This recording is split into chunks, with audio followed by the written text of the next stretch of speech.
Do you see the seeds of moral progress happening now? Can you see where, in the sense that you talk about how 100 years ago things were vastly different to how they are now, what are things that you think might change 100 years from now? Well, that's a very nice question. I mean, my feeling is probably a widening of what Peter Singer calls the expanding circle. Yeah. So if we go back a few centuries, people of different races were regarded as inferior, not even human, and were treated accordingly, appallingly.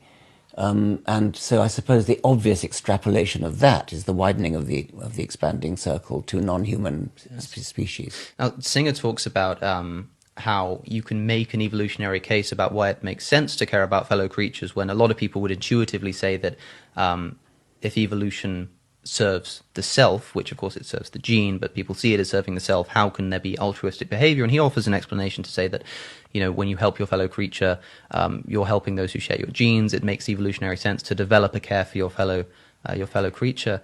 Do you feel the same logic would extend to non-human animals? I mean, I don't think that logic works even as far as Peter Singer takes it. I see. So how would that circle expand to non-human animals then? By non-genetic means.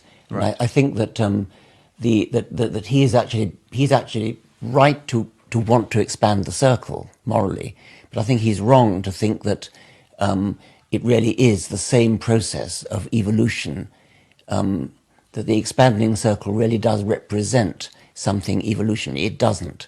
As far as evolution is concerned, kin groups, kin and potential reciprocators are as far as it goes.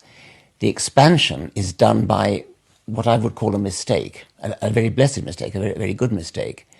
But when we are altruistic towards non-relatives whom we're never ever going to meet again, Yes.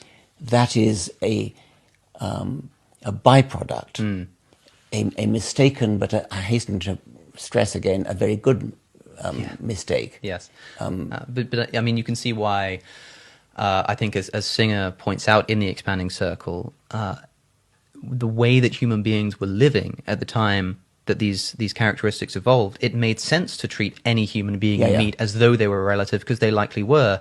But the same can't be said for non-human animals. Nor can it be said for non-related humans. I mean, we've already expanded that far. Yeah, and that was a purely cultural process. And that so was a it'll be the purely same cultural thing over process, again. and so expanding it to non-humans is nothing to do with chimpanzees being more closely related to us than kangaroos. I see. Yeah. The question is, as Jeremy Bentham said, can they suffer? Yes, and I mean, what do you think it will take? I'm interested because when you talk about moral progress, you give the example of the founding fathers in America having owned slaves. I mean, the pinnacles of liberty in liberal theory are also anathema to it in the fact that they abuse that in the most cynical way possible. And you say, when talking of Thomas Jefferson and George Washington particularly, you say we can at least hope that they didn't know the conditions on the slave ships coming from Africa, implying that because we think so morally highly of people like George Washington and Thomas Jefferson and think they're so rational, that if they'd have known what the conditions were really like, then they perhaps would have changed their point. But like in today's society, we do know the conditions of the equivalent. We do know the conditions of animals in factory farms, and that doesn't seem to be doing it. I mean, what do you think it will take? That's a good point. I mean, in the case of Jefferson and Washington, I don't know much about it, but I presume that although they had slaves, they were probably quite kind to them, whereas the treatment of slaves on the ships was utterly ghastly, I mean, appalling. I very much hope they didn't know.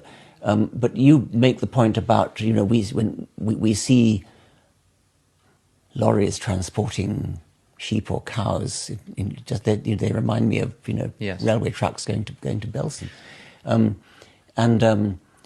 I think there is a tendency to turn a blind eye, and there probably was in the 18th century towards the way slaves were treated, and there is now towards, as you say, factory farms and slaughterhouses. Yeah.